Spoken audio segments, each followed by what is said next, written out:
Bonjour et bienvenue dans ce nouveau tuto, bienvenue sur la chaîne Brico Addict. Aujourd'hui nous allons voir comment on fait pour ratisser un plafond, donc passer une légère couche d'enduit de finition générale. Je vous invite également à aller voir mon ancienne vidéo si vous ne l'avez pas vue. Donc je vous explique comment on fait pour ratisser un mur et dans cette vidéo là en fait je vous explique les enduits qu'on doit utiliser, les lames qu'on utilise, comment on fait pour maintenir les lames, tout ça. Donc ça vous sera très utile pour comprendre cette vidéo puisque je ne vais pas forcément revenir sur ces sujets. J'ai pour habitude dans chacune de mes vidéos vous mettre un petit panier, donc tout simplement ce sont des liens que vous retrouverez dans la description. Ce sont des liens sur les matériaux et les outils que j'utilise dans ma vie professionnelle mais aussi dans ces tutos. Ce sont des liens d'affiliation, ce qui veut dire que je suis rémunéré à chaque fois que vous cliquez et vous passez un achat dessus. Ça ne vous coûte pas plus cher, mais moi ça me permet tout simplement de financer tout YouTube parce que le tournage, les montages ça coûte très cher, mais également aussi d'en vivre un petit peu.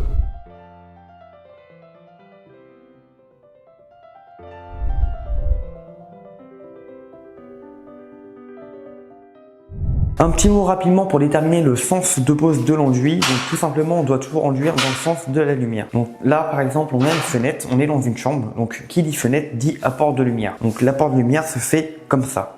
Donc on ne peut pas enduire comme ça, on serait perpendiculaire et donc on serait contre le sens de lumière. Nous ce qu'on veut c'est enduire dans le sens de la lumière, donc on va enduire comme ça.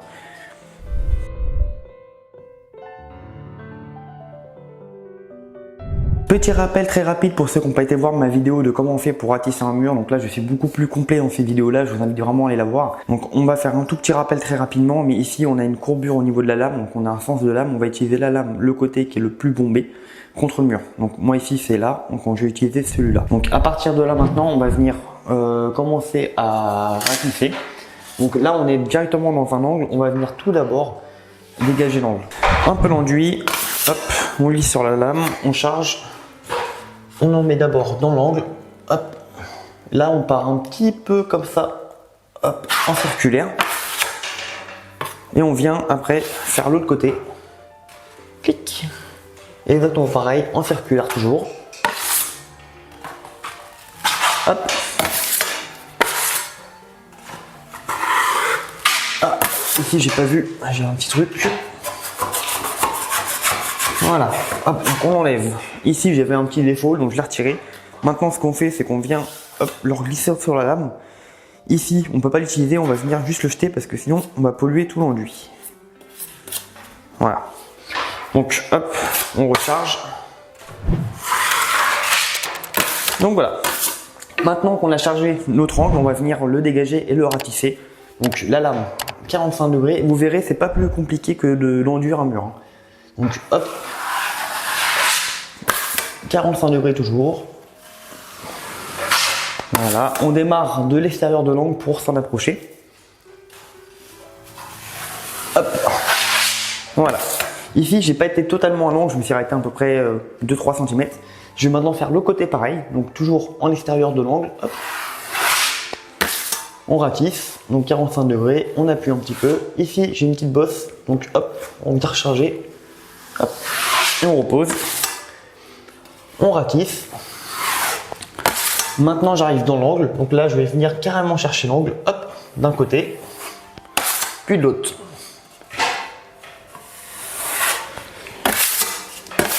Donc voilà. Donc là, on est parfait. Donc maintenant, ce qu'on va vouloir, c'est déterminer la largeur de notre bande. Donc là, on va dire qu'on va s'arrêter à peu près ici. Donc hop, on charge la lame. On vient déposer l'enduit. Donc là, on appuie suffisamment sur la lame. Maintenant, on vient hop, le ratisser.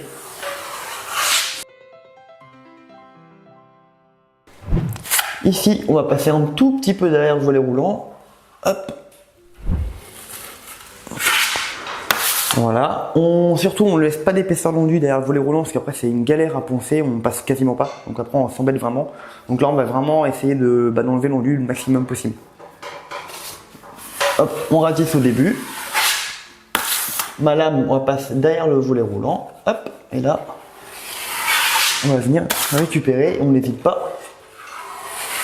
Sinon après, on s'embête au ponçage. Hop, on va remettre encore un petit peu.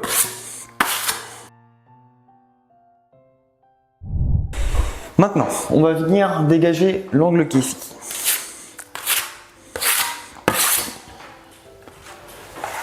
Hop, en circulaire. Toujours en circulaire. J'exagère un peu les mouvements pour que vous puissiez voir. Hop. Parfait, donc là on va chercher à peu près 40 cm, 40, 50 cm, 60, voilà, entre 40 et 60. Donc là on va refaire encore un. Hop, parfait.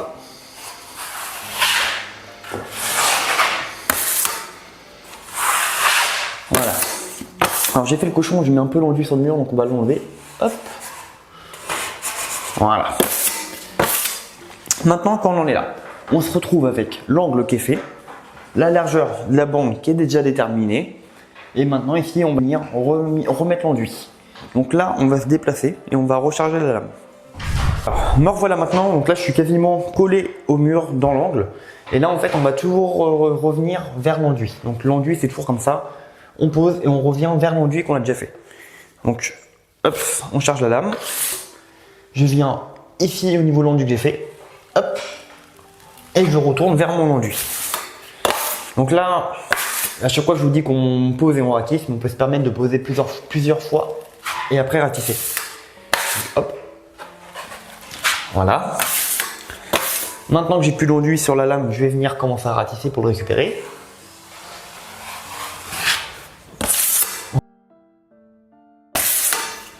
Et là vous voyez la dernière passe, je me suis arrêté pile poil là où j'ai déterminé à peu près la largeur de ma bande. Maintenant on va pouvoir avancer sur le plafond comme ça et aller jusqu'au bout de la pièce. Comment on fait pour déterminer une largeur de bande? Donc en fait une largeur de bande c'est tout simplement une largeur de travail. Donc par exemple moi je suis sur un escabeau, je suis assez petit, donc j'ai les petits bras forcément. Donc là par exemple si je mets l'enduit sur ma lame, je vais juste là ici je suis à l'aise au niveau du travail. Ici je suis à l'aise également, mais si je veux aller plus loin il va falloir que je perde un peu l'équilibre de mon escabeau. Donc tout simplement, il y a des risques de chuter, mais c'est aussi moins agréable à travailler et puis du coup on va moins vite. Donc ce qu'on fait, c'est qu'on va juste chercher en fait une largeur de travail agréable, tout simplement. Donc pour vous, ça peut être peut-être plus petit ou plus grand. Donc on continue à avancer. L'escabeau, ce qu'on fait, c'est qu'on le remet toujours à peu près là où on s'est arrêté. Comme ça, pareil, pour travailler, c'est plus agréable. Donc hop, là on nettoie un peu la lame derrière. Hop, on dégage les angles.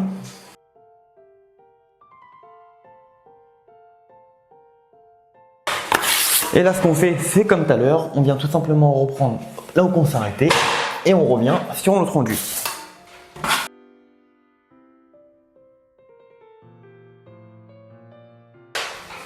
Hop, et on continue, ainsi de suite. Vous remarquerez que c'est pas forcément plus compliqué que l'enduire un mur, ça demande juste un peu plus de physique.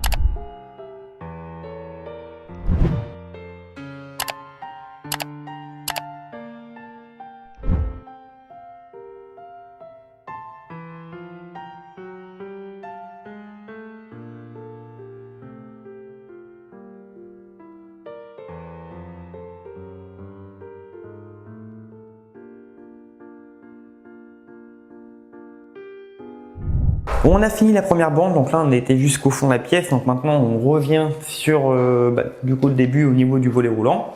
On redétermine une largeur de travail, donc à peu près de là jusqu'à là. Ici vous allez voir que l'enduit, je vais tout simplement reprendre à peu près 5 cm sur l'enduit qui est déjà existant, donc c'est normal, on fait un petit raccord. Donc on est parti. Hop, le sens de la lame, on nettoie un petit peu pour pouvoir mettre sur le volet roulant.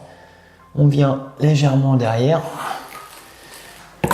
Donc voilà, vous voyez, je me suis arrêté à peu près, voilà, comme je disais, 5-10 cm, hein, c'est pas énorme, mais voilà, on reprend un petit peu l'ancien enduit.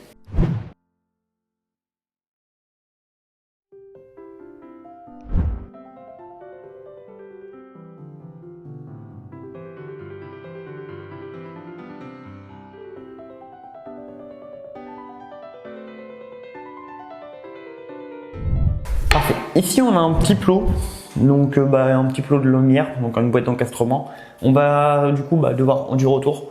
C'est pas grave si on en met un petit peu dessus, ça reste un plot. Donc on évite par contre quand même, mais c'est pas dramatique. C'est pas grave non plus si on ne va pas totalement au bord, puisqu'après en fait il y aura tout l'habillage qui va venir couvrir. Donc nous on va juste simplement essayer d'enduire et s'y rapprocher. Donc on va prendre juste un peu l'enduit. On va venir récupérer ici, hop, et en fait on va venir juste contourner comme ça tranquillement. Et voilà. Donc là, on ratisse.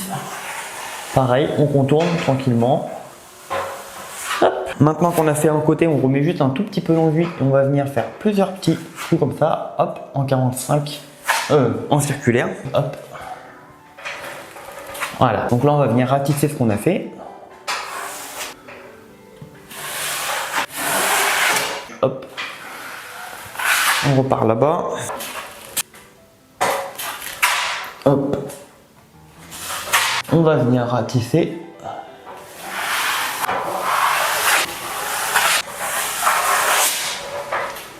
Hop.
Nous venons de finir le ratissage du plafond, donc ça salit les mains mais ça vaut le coup, au moins on l'a fait nous-mêmes. Donc là il suffira juste de mettre un petit coup de ponçage en grain 180 et ensuite on pourra appliquer les peintures de finition, notamment la couche d'impression, celle qui va suivre juste après.